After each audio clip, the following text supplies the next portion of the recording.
जय हिंद दोस्तों। Welcome to daily UPSC mains answer writing practice. तो अभी जो हम क्वेश्चन डिस्कस कर रहे हैं वो कर रहे हैं जीएस 4 का। जीएस 4 क्वेश्चन नंबर 2 और 2 का कुछ जो सेक्शन है यानी कि क्वेश्चन नंबर 2 का हम बी क्वेश्चन डिस्कस कर रहे हैं। यानी कि जो जो जीएस 4 के अंदर में जो पेपर पूछा गया है, जैसे क्वेश्चन नंबर 1 में दो क्वेश्चन पूछे गए ए और बी, उसी तरीके से क्वेश्चन नंबर 2 में भी दो क्वेश्चन पूछा गया था ए और बी। एक क्वेश्चन ऑलरेडी हमने डिस्कस कर लिया है जो कि पीस के रिगार्डिंग में पूछा गया था। अभी जो हमारा क्वेश्चन नंबर दूसरे का जो सेकंड क्वेश्चन है पार्ट बी, उसमें देखिए क्वेश्चन पूछा गया है आपसे क्लाइमेट और ग्लोबल वार्मिंग से। ग्लोबल वार्मिंग, देखिए क्वेश्चन क्या पूछा हुआ है यहाँ पे, आप अगर इसको रीड करोगे तो इसलिए समझ में आ जाएगा क्वेश्चन क्या पूछा गया है। और ये जो क्वेश्चन आपको देखने को मिलेगा, रिसेंटली जो यूपीएससी ने मेंस का एग्जाम लिया था 2024 में, उसका ये क्वेश्चन है ऑलरेडी। तो इसमें हम कुछ पॉइंट डिस्कस करेंगे। 10 मार्क्स का था, आपको 150 वर्ड में क्या करना था, आंसर लिखना था। क्वेश्चन क्या पूछ रहा है कि जो ग्लोबल वार्मिंग है यानी कि जिसे हम वैश्विक ताप भी कहते हैं, और क्लाइमेट चेंज यानी कि आज के टाइम पे जो वातावरण हो रहा है। तो क्वेश्चन ये जानना चाह रहे हैं कि आज के टाइम पे जो हम डेवलपमेंट के नाम पर ह्यूमन यानी कि जो अपनी ग्रीड को पूरा कर रहा है, तो जिसकी वजह से हमें क्या देखने को मिल रहा है, ग्लोबल वार्मिंग और क्लाइमेट चेंज देखने को मिल रहा है। इसका एक रिजल्ट है, यानी कि ह्यूमन की ग्रीड का एक परिणाम हमें आज के टाइम पे क्या देखने को मिल रहा है, ग्लोबल वार्मिंग और क्लाइमेट चेंज जैसी चीजें, जो कि किसके नाम पे किया जा रहा है, डेवलपमेंट के नाम पे किया जा रहा है।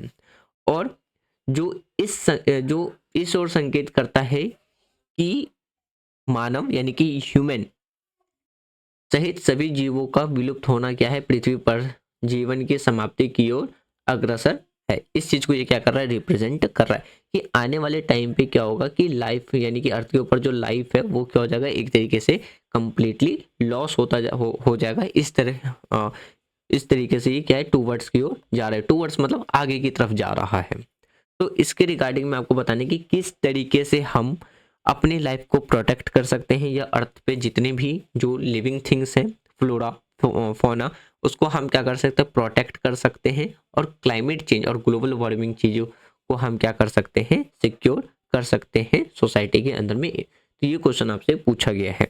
तो देखिए इसमें हम जो 10 पॉइंट डिस्कस करेंगे वो कौन कौन सा होगा, कि हम प्रोटेक्ट कैसे कर सकते हैं और बैलेंस लेके चल सकते हैं सोसाइटी एंड एनवायरनमेंट में। तो इसमें हम 10 तरीके के स्टेप्स उठा सकते हैं। जरूरी नहीं है कि यही 10 स्टेप्स हैं, और भी स्टेप्स हो सकते हैं, आप अपने अकॉर्डिंग बता सकते हैं। अगर आपने पढ़ी होगी या आप जब आंसर राइटिंग कर रहे होंगे तो और भी जो पॉइंट्स हो सकते हैं आप वो पॉइंट्स बता सकते हैं। देखिए सबसे पहले हम बात करते हैं रिड्यूस कार्बन एमिशन, यानी कि जो कार्बन उत्सर्जन है उसको हम कम करके। दूसरा आता है प्रमोट सस्टेनेबल प्रैक्टिसेस, यानी कि जो सतत जो डेवलपमेंट होता है, प्रैक्टिस होते हैं उसको। फिर adopt green transportation, increase awareness, जागरूकता फैला करके।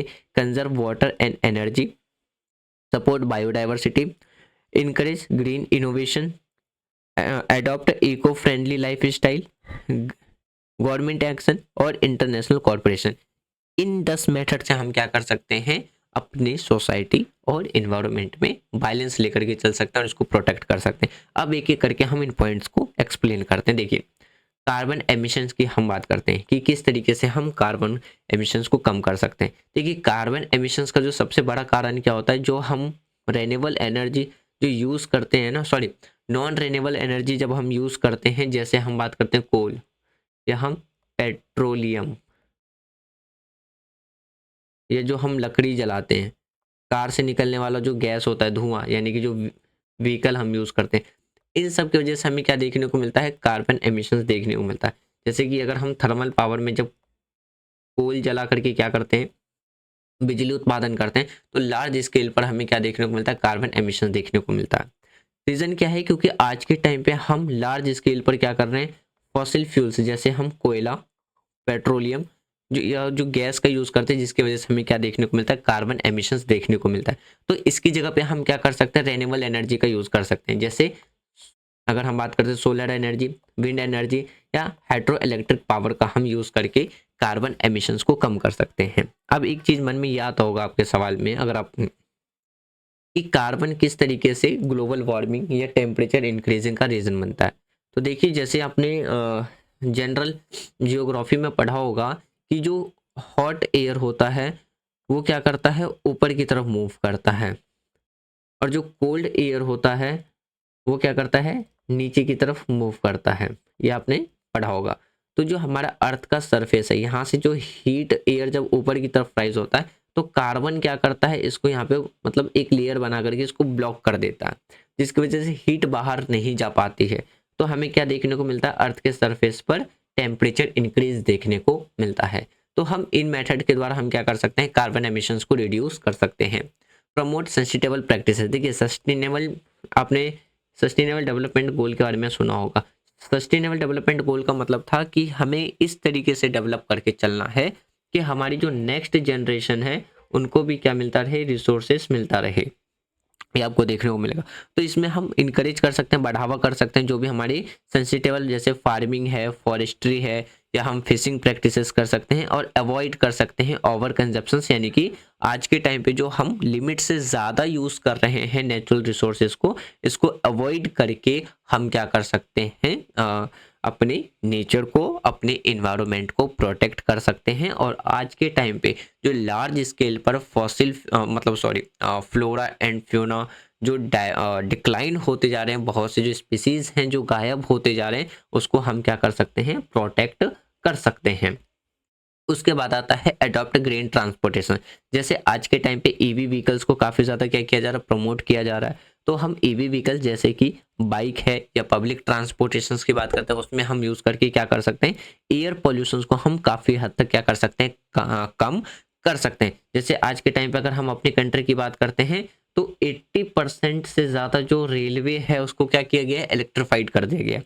देखिए रेलवे तो इलेक्ट्रीफाइड हो गया, लेकिन जो रेलवे को जो इलेक्ट्रिसिटी प्रोवाइड कराई जा रही है, तो बहुत ऐसी जगह है जहाँ पे हम थर्मल पावर का यूज़ करके क्या कर रहे हैं, इलेक्ट्रिसिटी प्रोवाइड करा रहे हैं। तो हमें इसको भी क्या करना है, कहीं ना कहीं जो थर्मल पावर है उसको हम रिड्यूस, मतलब रिड्यूस करने की रिड्यूस करके हमें इसकी अल्टरनेटिव की ज़रूरत है। जैसे हम सोलर एनर्जी का यूज़ कर सकते हैं, या जो हाइड्रो इलेक्ट्रिक होता है, हाइड्रो इलेक्ट्रॉनिक, तो उसका हम क्या कर सकते हैं, यूज़ कर सकते हैं जागरूकता फैला करके। अब जैसे देखिए लोगों को एजुकेट करके, यानी कि लोगों को बता करके कि आज के टाइम पे जो इन्वायरमेंट है उसकी प्रोटेक्शंस क्यों ज़्यादा ज़रूरी है। तो इसमें इसके लिए गवर्नमेंट और एनजीओ मिलकर भी क्या कर सकती है, काम कर सकती है। तो हम लोगों को जागरूकता फैला करके भी क्या कर सकते हैं, इसमें काम कर सकते हैं। Conserve water and energy. अब जैसे देखिए वाटर हमारे लिए क्या है, एक रिसोर्सेस है, एक ऐसा रिसोर्सेस जो कि हमारी लाइफ के लिए, और जो जितने भी मोस्टली जो धरती के ऊपर जो प्लांट्स हैं, एनिमल्स हैं, या जो भी लिविंग थिंग्स हैं, उसके लिए काफ़ी ज़्यादा क्या होता है, इंपॉर्टेंट होता है। तो वो आज के टाइम पे हम वाटर को भी क्या कर रहे हैं, अब मतलब एक ओवर कंजप्शन कर रहे हैं वाटर का। जैसे आज के टाइम पे वाटर पॉल्यूटेड आपको देखने को मिल जाएगा। तो जितने भी जो फ्रेश वाटर सोर्स है वो हम क्या कर रहे हैं, अपने हाथों से उसको क्या कर रहे हैं, ख़त्म कर रहे हैं। कैसे, जैसे जो इंडस्ट्री से निकलने वाला जो वेस्ट मटेरियल है, हम उसको वाटर में डंप कर देते हैं, या ओवर कंजप्शन आपको वाटर का देखने को मिल जाएगा। तो जिसकी वजह से आज कहीं ना कहीं क्या है, वाटर क्या है, डिक्लाइन की तरफ जा रहा है। तो एक टाइम, जैसे एग्जांपल से समझिए, एक टाइम था दिल्ली के अंदर में कि जब वाटर क्या था, हैंड पंप के द्वारा क्या होता था, निकाले जा सकते थे कंजप्शंस करने के लिए। लेकिन आज दिल्ली के अंदर में आपको बहुत से ऐसे एरिया हैं जो दिल्ली क्या कर रहा है, वाटर शॉर्टेज क्राइसिस को क्या कर रहा है, फेस कर रहा है। फिर जैसे आपको, जैसे अगर हम पंजाब जैसे अगर हम स्टेट की बात करते हैं, तो वहाँ पे भी क्या है, अब धीरे धीरे वाटर शॉर्टेज यानी कि जो क्राइसिस है वहाँ के लोग क्या कर रहे हैं, फेस कर रहे हैं। क्यों? क्योंकि एग्रीकल्चर के लिए वहाँ पे क्या किया गया है, ओवर कंजप्शन ज़्यादा किया गया है। जबकि पंजाब एक ऐसा स्टेट है जहाँ पे 5 नदियाँ बहती हैं, इसलिए पंजाब को 5 नदियों की धरती भी कही कहा जाता है। तो ऐसे स्टेट में जब water crisis, water shortage crisis face होने वाटर क्राइसिस हमें देखने को मिल रही है, तो आने वाले टाइम में क्या होगा कि भारत के अंदर में बहुत ऐसे सिटी हैं, बहुत ऐसे स्टेट होगा कि जो वाटर जैसी क्राइसिस को क्या करेगा, फेस करेगा, अगर हमने अपने रिसोर्सेज को कंजर्व नहीं किया।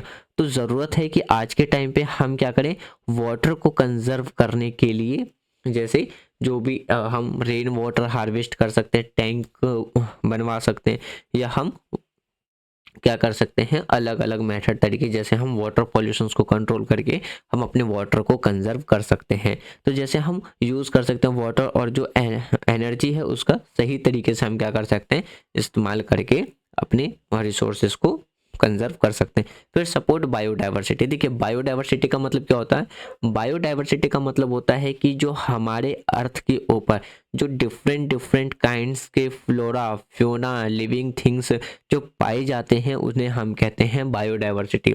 तो आज के टाइम पे बहुत ज़्यादा ज़रूरत है कि हम अपने फॉरेस्ट को क्या करें, प्रोटेक्ट करें, अपने ओशियन को प्रोटेक्ट करें, अपने वाइल्ड लाइफ को प्रोटेक्ट करें। क्यों? क्योंकि ये सारी चीज़ें हमारी किस में आती है, बायोडाइवर्सिटी के अंदर में आती है। तो आज के टाइम पे आप देखोगे कि जो डिफॉरेस्टेशन है वो आपको काफ़ी ज़्यादा देखने को मिलेगा, तो जिसकी वजह से कहीं ना कहीं हमारी जो इकोसिस्टम है उसकी हेल्थ पे क्या करता है, काफ़ी नेगेटिव प्रभाव पड़ता है। तो ज़रूरत है आज के टाइम पे हमें सबसे ज़्यादा क्या करने की, एफॉरेस्टेशन करने की, ताकि हम अपने इकोसिस्टम को बैलेंस वे में लेकर के चल सकें। अब एग्जांपल के तौर पे समझिए, देखिए 2019 में कोविड आया था, 2019-20 एक साल पूरा लॉकडाउन रहा था, तो 21 में धीरे धीरे लॉकडाउन खोलना स्टार्ट हुआ था। तो इस पे इन लॉकडाउन की वजह से जो सबसे ज़्यादा पॉजिटिव इम्पैक्ट पड़ा था वो हमारी इकोसिस्टम पे ही पड़ा था। इसका रीज़न क्या था, उस टाइम पे सारी इंडस्ट्रीज बंद थी, फैक्ट्रीज बंद थी, व्हीकल्स कम चल रहे थे, तो जिसकी वजह से हमारा जो नेचर था उसने अपने आप को क्या करना शुरू कर दिया था, रिकवर करना शुरू कर दिया था।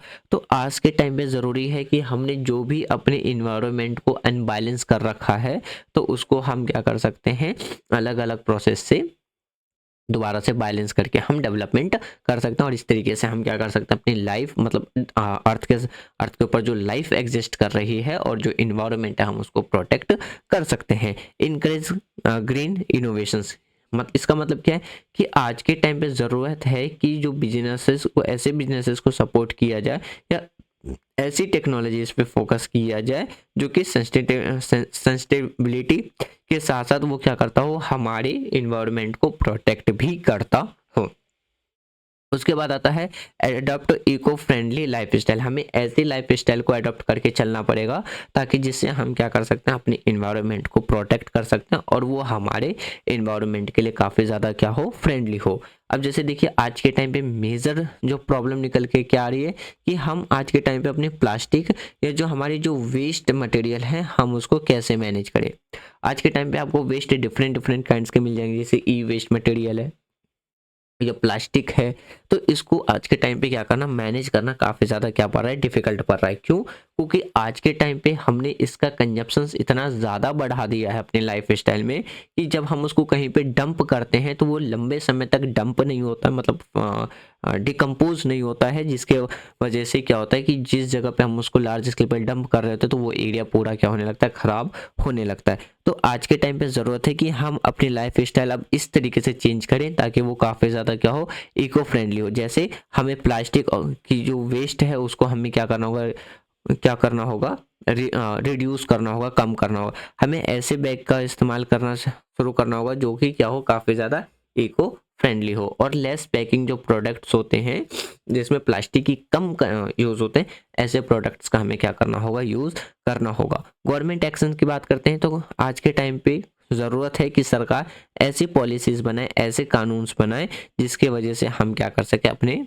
हमारा जो इन्वायरमेंट है हम उसको प्रोटेक्ट कर सकें। जैसे कि अब देखिए चिपकू आंदोलन की बात कीजिए, चिपकू आंदोलन या जो नर्मदा बचाओ आंदोलन था वो कहीं ना कहीं किससे जुड़ा हुआ था, वो हमारे इन्वायरमेंट से ही जुड़ा हुआ था।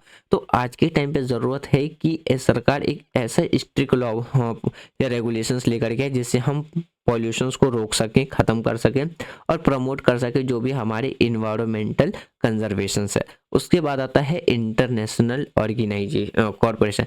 इंटरनेशनल कॉरपोरेशंस का मतलब है कि आज के टाइम पे जो भी डेवलप्ड नेशन है वो, और जो डेवलपिंग नेशन है या जो मिल करके क्या करे, एक ऐसे मतलब मिल करके किस पे काम करे, अपने इन्वायरमेंट को प्रोटेक्ट करने पर काम करें। क्योंकि देखिए मोस्टली जो डेवलप्ड कंट्री हैं उनके पास तो टेक्नोलॉजी है, तो वो ये कह के पीछे हट जाते हैं कि जो कार्बन एमिशन है, ये जो इन्वायरमेंट का जो सबसे ज़्यादा जो इन्वायरमेंट को सबसे ज़्यादा नुकसान पहुंचा रहे हैं वो डेवलपिंग नेशन है, तो वो ये कह करके पीछे हट जाते हैं। तो आज के टाइम पे ज़रूरत है कि डेवलपिंग नेशन और डेवलप नेशन दोनों मिलकर के क्या करें, क्लाइमेट जो चेंज हो रहा है या जो इन्वायरमेंट पे जो नेगेटिव इम्पैक्ट पड़ रहा है, अनबैलेंस होता जा रहा है, उस पर दोनों नेशंस मिल करके क्या करें, काम करें। यानी कि देश जो आज के टाइम पे क्लाइमेट चेंज हो रहे तो उसको कंट्रोल करने के लिए, इन्वायरमेंट को बैलेंस करने के लिए क्या करें, अपनी जो टेक्नोलॉजीज है, लेटेस्ट टेक्नोलॉजी, उसको